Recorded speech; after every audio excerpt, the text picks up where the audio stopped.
So hello everyone and welcome to this video. So CUT UG 2024 का जो result है वो डिक्लेयर हो चुका है। होप करता हूँ आप सभी ने देख लिया होगा। अब आप अगर दिल्ली यूनिवर्सिटी में एडमिशन लेना चाहते हो तो उसका एक पर्टिकुलर प्रोसेस होता है, पूरा एक प्रोसेस होता है। वो किस तरीके से रहता है, अगर आप दिल्ली यूनिवर्सिटी में एडमिशन लेना चाहते हो CUT का रिजल्ट के थ्रू, तो वो क्या क्या स्टेप्स आपको फॉलो करने होते हैं, कहाँ पर आपको क्या चीज़ ध्यान रखनी है, प्रेफरेंस लिस्ट आप कैसे बनाओगे, जो आपके डॉक्यूमेंट वेरिफिकेशन होता है वो किस तरीके से होता है, कब आपको ज़्यादा एक्टिव रहना है, कब किस चीज़ का ध्यान आपको रखना है, वो सब चीज़ें मैं आपको इस वीडियो में एक प्रैक्टिकल एग्जांपल लेके बताने वाला हूं। ये सब चीजें हमारी इस वीडियो में रहने वाली है। तो ये वीडियो देखने के बाद आपको पूरा सब कुछ डिटेल में, वो भी सिंपल वर्ड में पता चल जाएगा कि दिल्ली यूनिवर्सिटी में एडमिशन आपका किस तरीके से होता है। चलो एक जस्ट अ सेकंड मैं आपके सामने स्क्रीन भी जो है वो शेयर कर देता हूं, पूरा प्रैक्टिकल एग्जाम्पल लेंगे। यस, स्क्रीन आपके सामने आ गई होगी और यहाँ पर देखो आपके बेसिकली 3 फेजेस में आपको थोड़ा समझा देता हूँ, बिल्कुल बेसिक से बिल्कुल हर एक डिटेल आपको बताऊंगा। थोड़ी वीडियो लंबी हो सकती है, आराम से बैठ के देखना, नॉलेज आपको हो जाएगी हर एक चीज़ की, तो आप किसी भी पॉइंट पर गलती नहीं करोगे।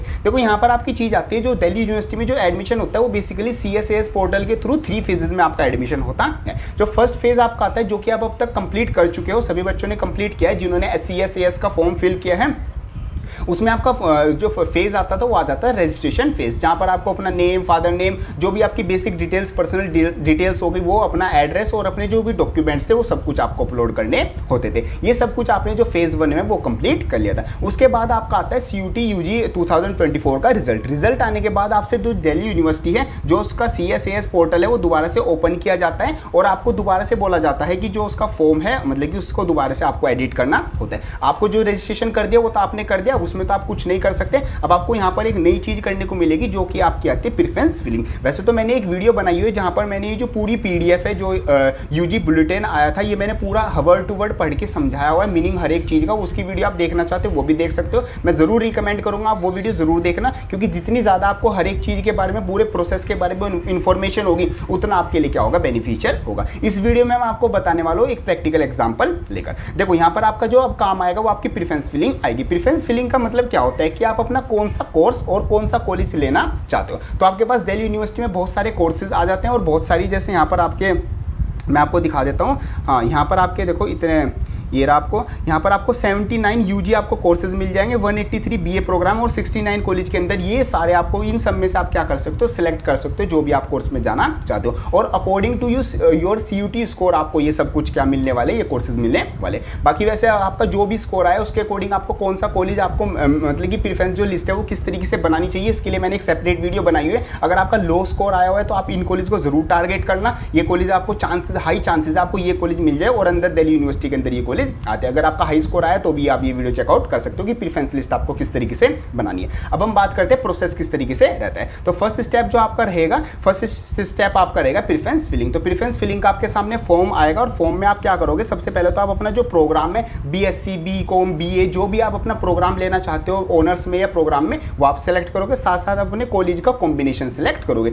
आप यहाँ पर कितने भी कॉलेज और कितने भी जो भी अंदर दिल्ली यूनिवर्सिटी आते हैं, कितने भी कॉलेज और कितने भी जो प्रोग्राम्स है, जिन प्रोग्राम्स के लिए आप एलिजिबल हो, वो कितने भी आप सिलेक्ट कर सकते हो। मैं मतलब कि आपको सजेस्ट करूंगा मैक्सिमम प्रोग्राम जिसके लिए आप एलिजिबल हो और मैक्सिमम जो कॉलेज है वो आप सिलेक्ट करके चलना। अगर आपका लो स्कोर है तो आप अपना टारगेट रखना साउथ कैंपस और ऑफ कैंपस को। और अगर आपका स्कोर काफ़ी ठीक ठाक है, ऑन अराउंड मतलब कि 700 प्लस आपका 800 में से आ रहा है और आपका 450 या 500 प्लस आपका आ रहा है साइंस स्टूडेंट के लिए 600 में से, तो आप अपना नॉर्थ कैंपस को टारगेट करके चलना। देखो जितनी अच्छी से आप अपनी जो प्रेफरेंस लिस्ट है वो बनाओगे, उतना ही मतलब कि आपको चांसेस होंगे कॉलेज मिलने के लिए। उसके लिए आप, मैंने जो वीडियो रिकमेंड किया वो जरूर देख लेना, हर चीज़ का लिंक आपको डिस्क्रिप्शन में मिल जाएगा। तो फिर आपने क्या किया, प्रोग्राम की और कॉलेज कॉम्बिनेशन की क्या बना ली, लिस्ट बना ली। ये सब कुछ आप अपनी जो प्रेफरेंस लिस्ट है इसको बना के एक बार क्या कर दोगे, सबमिट कर दोगे। ध्यान रखना, एक बार अगर आपने जो प्रेफरेंस लिस्ट है वो बना के सबमिट कर दी, उसके बाद आप उसमें कोई भी चेंज नहीं कर सकते और वही आपकी मेन चीज होगी जिससे आपको क्या मिलेगा, कॉलेज में एडमिशन मिलेगा। ये सब कुछ आपने कर लिया। फिर आपकी क्या होगी, सब्जेक्ट की मैपिंग। सब्जेक्ट मैपिंग का मतलब क्या होता है, बेसिकली जो आपके क्लास 12th में सब्जेक्ट थे और जो आपने CUT UG एग्जाम में जो सब्जेक्ट्स का जो एग्जाम दे के आए हो, टेस्ट दे के आए हो, और साथ साथ जिन कोर्सेज में मतलब कि UG कोर्स में आप क्या लेने वाले हो वो सब्जेक्ट लेने वाले हो। तो ये जो सारे सब्जेक्ट ये आपके अलाइन करनी चाहिए। ऐसा नहीं आप बेसिकली थे आर्ट के स्टूडेंट और अब आप क्या करना चाहते हो, बीएससी ऑनर्स करना चाहते हो केमिस्ट्री में, ऐसा नहीं हो सकता। जो जिन सब्जेक्ट्स के लिए आप एलिजिबल हो सिर्फ उन्हीं के लिए आप क्या कर सकते हो, अप्लाई कर सकते हो। तो काफ़ी स्टूडेंट्स यहाँ पर भी बाहर हो जाते हैं, काफ़ी कंपटीशन यहाँ पर कम हो जाता है। कुछ बच्चे तो प्रेफरेंस लिस्ट ही गलत भर देते हैं, कुछ बच्चों को तो रजिस्ट्रेशन ही गलत हो जाता है, वहाँ पर बाहर हो गए। फिर कुछ बच्चे प्रेफरेंस लिस्ट जल्दी जल्दी में गलत कर देते हैं, बिना मतलब कि जो वीडियो मैंने रिकमेंड की है वो बिना देखे, तो वहाँ पर उनकी गलती हो जाती है। फिर कुछ बच्चे सब्जेक्ट मैपिंग में गलती कर देते हैं, तो यहाँ पर भी कंपटीशन बहुत ज़्यादा कम हो जाता है, काफ़ी बच्चे यहीं से बाहर हो जाते हैं। और ध्यान रखना, एक गलती से सीधा एडमिशन प्रोसेस से आप बाहर हो जाओगे। यहाँ पर कोई ऐसा नहीं चलेगा कि प्लीज़ प्लीज़ बोल के या कुछ ऐसा काम नहीं चलता, कोई गलती की सीधा आप एडमिशन प्रोसेस से बाहर। अब आपका क्या होगा, जो आपके क्लास 12th में सब्जेक्ट थे और जो आप अपना यूजी में कोर्स करना चाहते हो, और बेसिकली मतलब कि जो आपने सीयूटी यूजी में आप टेस्ट दे के आए हो, वो आपके सब्जेक्ट की सब्जेक्ट मैपिंग होगी। उसके बाद आपका क्या आ जाता है, प्रेफरेंस सिलेक्शन। प्रेफरेंस सिलेक्शन आपने सब कुछ कर लिया, जो भी आपके लिए अवेलेबल कोर्सेज थे वहाँ पर सारे शो हो जाएंगे। जैसे फॉर एग्जांपल आप एक साइंस स्टूडेंट हो और आप अपना पीसीएम इन 3 सब्जेक्ट का क्या सीयूटी में टेस्ट दे के आए हो, तो आपके सामने फिजिक्स, केमिस्ट्री, मैथ के जितने भी कोर्सेज है वो सारे शो हो जाएंगे। साथ साथ उनके सामने उनके जितने भी कॉलेजेस है वो सब कुछ शो हो जाएंगे। तो उन सब में से आप जो भी सिलेक्ट करना चाहते हो वो सिलेक्ट कर सकते हो। ये आपका आ जाएगा जो प्रेफरेंस की सिलेक्शन है, वो सब कुछ प्रोसेस आ जाएगा। फिर आप क्या कर दोगे, जो आपने प्रेफरेंस बनाई है उसको लास्ट में क्या कर दोगे, सिंपल सेव करके रख दोगे। सेव आपने एक बार कर दिया, एक बार सेव करने के बाद आप उसमें कुछ भी एडिट नहीं करोगे, नहीं कर पाओगे। तो ध्यान रखना, सारी चीज़ कंप्लीट करने के बाद आप अपना तभी उसको क्या करोगे, सेव करोगे। फिर नेक्स्ट आएगी लॉकिंग द प्रेफरेंस। तो मतलब कि आपकी जो एक बार आपने जो प्रेफरेंस फिलिंग है वो आपने लॉक कर दी, सेव कर दी, उसके बाद उसमें कोई भी चेंज नहीं आप कर पाओगे। ठीक है जी। फिर आपकी सबसे लास्ट में आएगी, अब मैं आपको इसके एक बार सब कुछ आपको जो लिख रखा है यहाँ पर, वो जो पीडीएफ है उसके थ्रू बता दूँ, फिर आपको मैं प्रैक्टिकल एग्जाम्पल भी बताऊंगा कि किस किस तरीके से आगे प्रोसेस रहने वाला है। ठीक है। फिर आपकी सिम्युलेटेड रैंक्स आपकी निकाली जाएंगी। बेसिकली ये रैंक्स क्या होती है, जैसे फॉर एग्जाम्पल हम यहाँ पर एक एग्जाम्पल लेके चलते हैं, जैसे कि फॉर एग्जाम्पल 50,000 तो बहुत कम हो गए, वैसे 50,000 बच्चों ने यहाँ पर अप्लाई किया। तो 50,000 बच्चों में से कुछ बच्चों के मार्क्स 700 होंगे, कुछ 600 की लाइन में होंगे, कुछ 500 की, कुछ 200 की और कुछ 300 की लाइन में, और कुछ 400, मतलब कि हर बच्चों के हर एक अलग अलग तरीके के मार्क्स होंगे। तो इन सब मार्क्स को देख के इन 50,000 बच्चों की क्या बनाई जाएगी, रैंक बनाई जाएगी। ठीक है। ये जो सिर्फ ड्यू में जो एडमिशन लेना चाहते हैं इन बच्चों की रैंक बनाई जाएगी। तो इससे क्या हो जाता है, इससे ना थोड़ा आइडिया हो जाता है कि आपको कौन सा कॉलेज मिलने वाला है। वैसे यहाँ पर कोई ज़रूरी नहीं होता कि मान लो किसी बच्चे की रैंक, फॉर एग्जाम्पल किसी बच्चे की रैंक है 500 और किसी बच्चे की रैंक है 505, तो हो सकता है इसको टॉप प्रायोरिटी वाला कॉलेज मिल जाए और इसको क्या मिले, डाउन प्रायोरिटी वाला कॉलेज मिले। तो सिम्युलेटेड रैंक से कोई फिक्सेशन नहीं है कि आपको ये वाला कॉलेज मिलेगा, बस ये एक मतलब थोड़ा अंदाजा लगाने के लिए वाली चीज़ होती। तो यहाँ पर ये आपका मतलब कि आपको रैंक वहाँ पर अपनी जो अपना जो CSAS पोर्टल है वहाँ पर ये शो होना लग जाएगा। ये सब कुछ आपका आ जाता है प्रेफरेंस फिलिंग से। अब उसके बाद आपका क्या प्रोसेस होगा उसके बाद मैं आपको बताता हूँ, फिर मैं आपको एक प्रैक्टिकल एग्जांपल लेकर भी बताऊंगा। उसके बाद आपका आएगा, जस्ट अ सेकंड मैं दूसरी PDF ऑन कर लेता हूँ। हाँ जी। उसके बाद आपका आएगा एलोकेशन रूल। एलोकेशन रूल का मतलब होता है यहाँ पर आपको क्या की जाएगी, सीट एलोकेट की जाएगी। सीट एलोकेशन में आपका क्या होगा, यहाँ पर आपके पास चीज़ आएगी जैसे एलोकेटेड सीट। फॉर एग्जांपल आप एक स्टूडेंट थे, मैं आपको यहाँ पर एक एग्जांपल ले लेते हैं, अब एग्जांपल लेके चलते हैं। ठीक है। आप एक स्टूडेंट थे, स्टूडेंट का नाम हम ले लेते हैं, मैं गौरव ही ले लेता हूँ। ठीक है। जो मेरा नाम है मैं वही ले लेता हूँ। ठीक है। एक गौरव स्टूडेंट है, गौरव स्टूडेंट ने क्या बनाया, उसको क्या करना है, BSc ऑनर्स करना है फिजिक्स में। ठीक है जी। उसको वो करना है, तो उसने क्या बनाई, अपनी प्रेफरेंस लिस्ट बनाई उसने। मैं यहाँ पर टॉप 5 कॉलेज लेके चल रहा हूँ, आप अपना नीचे मान लेना और भी कॉलेज हैं। तो सबसे पहले फॉर एग्जांपल उसने हिंदू कॉलेज सेलेक्ट कर लिया, फिर उसने हंस राज कॉलेज सेलेक्ट कर लिया, फिर उसने रामजस कॉलेज सेलेक्ट कर लिया। और मतलब कि यहाँ पर मैं एक जेंडर न्यूट्रल लेके चल रहा हूँ, तो मतलब कि गौरव का भी कोई जेंडर डिफाइन नहीं, वैसे भी डिफाइन है। तो मैं यहाँ पर जो गर्ल्स कॉलेज है DRC और जो मिरांडा है वो भी लेके चल रहा हूँ। ठीक है जी। ये कॉलेज मेरे हो गए और इन सब में मैंने क्या कर लिया, BSc जो ऑनर्स है फिजिक्स से वो सब कुछ मैंने सिलेक्ट कर लिया। अब यहाँ पर आपको क्या की जाएगी, जितनी भी कट ऑफ आई है, जो पर्टिकुलर हर एक कॉलेज है वो अपनी एक क्या निकालेगा, पर्टिकुलर इंडिविजुअल कट ऑफ निकालेगा। तो फॉर एग्जाम्पल मेरे 600 में से जो मार्क्स थे वो 550 मेरे मार्क्स थे। ठीक है। एग्जैक्ट मेरे इतने मार्क्स आते हैं CUT के रिजल्ट में। अब क्या होगा, अब जो ये हिंदू और हंसराज जो रामजस कॉलेज है ये सारे अपनी कट ऑफ निकालेंगे। फॉर एग्जांपल हिंदू की जो कट ऑफ है वो 565 है, हंसराज की जो कट ऑफ है वो 560 है और जो रामजस की कॉलेज की कट ऑफ है वो 445 है और इन सब की 420 और इसकी 30 आपकी कट ऑफ आती है। तो हाईएस्ट प्रेफरेंस आपकी जो रामजस कॉलेज थी तो आपके 550 से मतलब कि 425 से आपके क्या है ज़्यादा मार्क्स आते हैं, तो आपको जो ये रामजस कॉलेज है ये क्या कर दिया जाएगा, अलॉट कर दिया जाएगा। अब आप यहाँ पर 2 केस कर सकते हो। 2 केस में क्या है आपका, आप एक तो क्या कर सकते हो, रामजस कॉलेज के साथ जा सकते हो कि ठीक है मेरे को रामजस कॉलेज मिल गया, मैं अब रामजस कॉलेज ही लूँगा और इसकी फीस पे करके इसमें पढ़ाना स्टार्ट कर दूंगा। एक आप क्या कर सकते हो, रामजस कॉलेज को आपको क्या लेना है, अपग्रेड करना है। मतलब आप चाहते हो कि मेरे पास जो हिंदू कॉलेज है, हंसराज कॉलेज है, इनके लिए मैं ट्राई करूँ, इनकी जो सेकंड कट ऑफ आएगी क्या पता उसमें मेरा नंबर आ जाए। कुछ मार्क्स का अगर डिफरेंस होता है, 3-4 नंबर का अगर डिफरेंस है तो चांसेस बहुत ज़्यादा हाई होते हैं कि आपको सेकंड राउंड में जो टॉप कॉलेज है वो मिल जाए। बट आपको यहाँ पर एक चीज़ का और ध्यान रखना है, ये जैसे अगर आपको रामजस कॉलेज अलॉट हुआ है, मतलब 3rd नंबर का अगर आपको कॉलेज अलॉट हो गया तो ये जो 4th 5th और जितने भी नीचे जितने भी आपके कॉलेज आ जाते हैं वो सब आपके क्या हो जाएंगे, ऑटोमेटिकली कैंसिल हो जाएंगे। ना वो आपको अब सेकंड राउंड में मिलेंगे, ना वो आपको 3rd राउंड में मिलेंगे, वो कॉलेज आपके लिए पूरी तरह कैंसिल हो चुके हैं। तो इन कॉलेज में आप अपना नहीं जा सकते। आप क्या कर सकते हो, आप या तो रामजस कॉलेज में सिलेक्ट कर सकते हो, जा सकते हो, या फिर वेट करके अपग्रेड और फ्रीज से रिलेटेड मैंने स्पेशल वीडियो बनाई है, ये वाली वीडियो जरूर चेकआउट कर लेना। कब आपको अपग्रेड करना है, कब फ्रीज करना है, फ्रीज करने से क्या होगा और अपग्रेड करने से आपकी सीट कैंसिल तो नहीं होगी, सब चीज़ें मैंने उसमें बताई हुई डिटेल में, तो ये वाली वीडियो जरूर चेकआउट कर लेना। अब यहाँ पर आपने क्या किया, रामजस कॉलेज को आपने क्या किया कि मैं रामजस कॉलेज को नहीं लूंगा, मैं ट्राई करता हूँ सेकंड राउंड में। मतलब जो गौरव स्टूडेंट है उसने बोला कि मैं सेकंड राउंड में ट्राई करता हूँ, तो उसने रामजस कॉलेज में क्या कर दिया, अपग्रेड लगा दिया। मैं यहाँ पर लिख देता हूँ अपग्रेड, ठीक है। रामजस कॉलेज को सिलेक्ट करके उसने क्या लगा दिया, अपग्रेड लगा दिया, तो वहाँ पर उसका अपग्रेड हो गया। तो अपग्रेड में अब जो ये हिंदू कॉलेज है, अपग्रेड जस्ट अ सेकंड, हाँ जी, अपग्रेड में जो सेकंड लिस्ट आएगी हिंदू कॉलेज और हंसराज कॉलेज की, यहाँ पर क्या आएगी, यहाँ पर दोबारा से कट ऑफ आएगी। अब मैं मान लेता हूँ जो सेकंड कट ऑफ आई है वो जो हिंदू कॉलेज की थी वो 549 हो गई, और जो हंसराज कॉलेज की है वो हंसराज कॉलेज की 548 हम इतनी मान लेते हैं, ठीक है जी। ये दोनों की कट ऑफ हो गई, तो आपके जो मार्क्स है वो दोनों कॉलेज से ही ऊपर हैं। अब आपके पास अब आपके पास क्या होगी, दोनों की चॉइस होगी कि आप इन दोनों में से कोई सा भी कॉलेज ले सकते हो। वैसे बेसिकली आपको जो ज़्यादातर चांस है वो आपको ये वाला कॉलेज दिया जाता है, क्योंकि जिसकी भी जितनी हायर प्रेफरेंस जो फर्स्ट प्रेफरेंस पे होता है उसको वही कॉलेज दिया जाता है। आपको क्या दिया जाएगा, आपको हिंदू कॉलेज के लिए मतलब कि एक तरह से एडमिशन का जो वो प्रोसेस है वो आपके लिए आ जाएगा, आपके पास मेल आ जाएगा कि you are admitted to Hindu college, अपनी फीस पे कर दो और ये काम हो जाओ। तो यहाँ पर आपने क्या किया,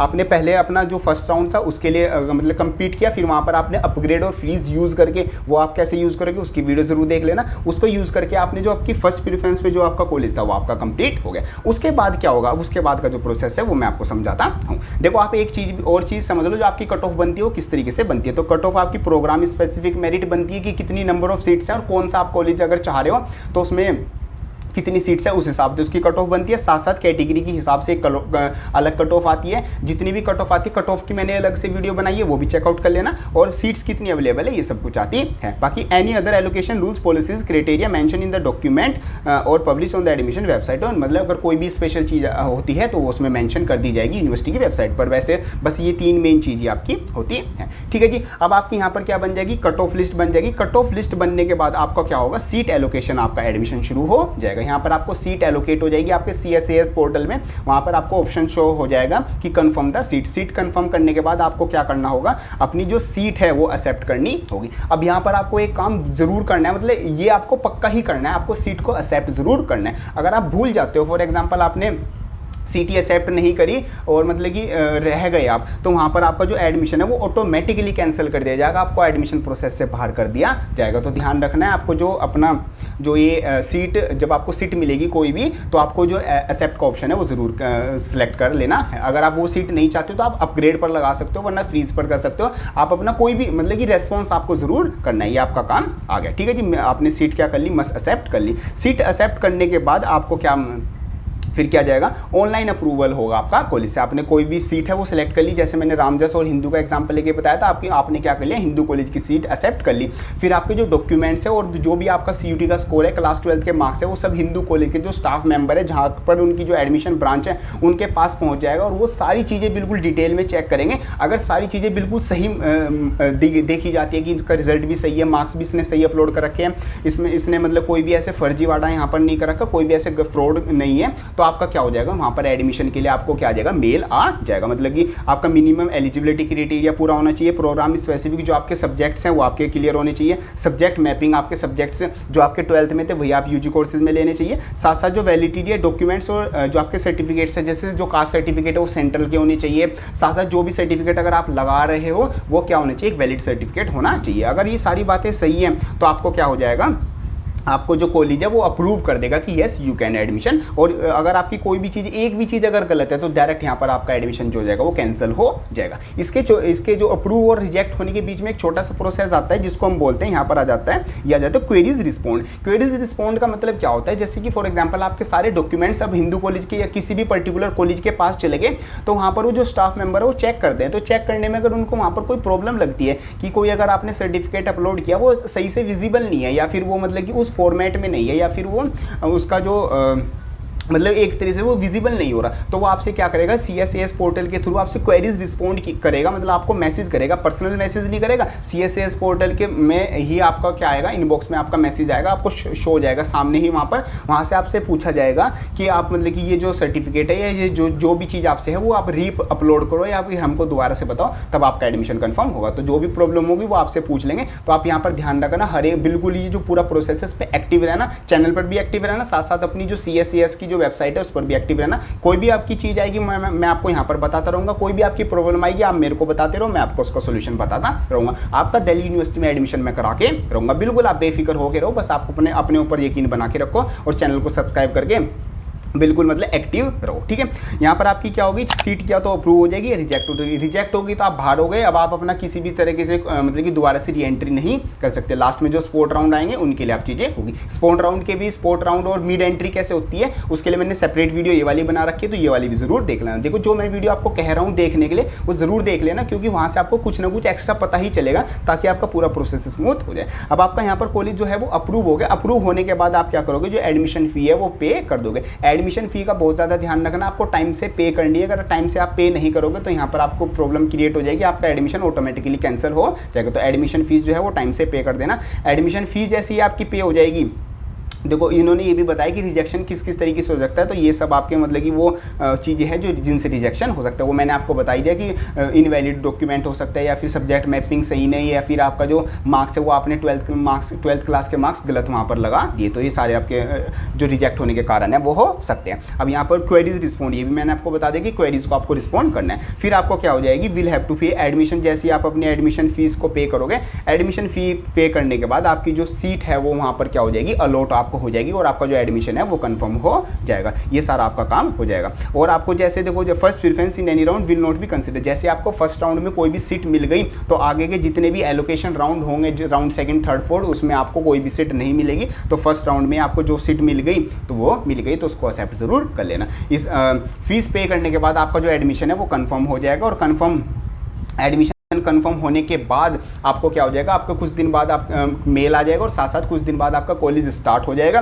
कॉलेज स्टार्ट होने पर आपको कॉलेज में जाकर एक बार वहाँ पर जो विंडोज़ होती है, जो पूरा एडमिनिस्ट्रेटिव ऑफिस होता है, वो मैंने आपके व्लॉग्स के थ्रू बताया हुआ, हर एक कॉलेज का मैंने कैंपस टूर कराया हुआ है, तो वो भी आप जरूर देख लेना। उससे आपको पता चल जाएगा किस कॉलेज में जो एडमिनिस्ट्रेटिव ऑफिस है वो कहाँ पर होता है। वहाँ पर आपको क्या लेके जाने होंगे, अपना जो सर्टिफिकेट्स हैं सारे ओरिजिनल सर्टिफिकेट्स, ओरिजिनल मार्कशीट, और साथ साथ आपका जो 12th क्लास का माइग्रेशन सर्टिफिकेट है वो सब कुछ आपको ले जाकर वहाँ पर आपको एक बार फिजिकली वेरीफाई करवाने होंगे वहाँ। उसके बाद आपका जो एडमिशन है वो 100% कंफर्म हो जाएगा, और आपकी जो क्लासेस है वो टाइमली आपकी शुरू हो जाएंगी। आपको आईडी कार्ड मिल जाएगा, साथ साथ आपको एक ऑनलाइन आपको जीमेल आईडी मिलेगी, जो कि आपकी कॉलेज की तरफ से आईडी मिलती है, जिसको स्टूडेंट आईडी बोलते हैं। उसके भी काफ़ी मतलब कि फ़ायदे होते हैं, वो हम किसी सेपरेट वीडियो में उसकी बात करेंगे। तो ये पूरा जो प्रोसेस आता है CUT के जो रिजल्ट से लेके आपका जब एडमिशन, आपका जब यूनिवर्सिटी में एडमिशन हो जाएगा, कॉलेज में आप पहला कदम रखोगे, तो ये पूरा प्रोसेस आपका आता है। मैंने बिल्कुल सिंपल वर्ड में आपको बता दिया। कहीं पर भी अगर आपका कोई डाउट आता है तो आप उसको कमेंट बॉक्स में लिख देना, या फिर मेरे को इंस्टाग्राम पर मैसेज कर देना। बाकी मैंने एक वीडियो बनाई है, अगर आपका लो स्कोर आता है CUT UG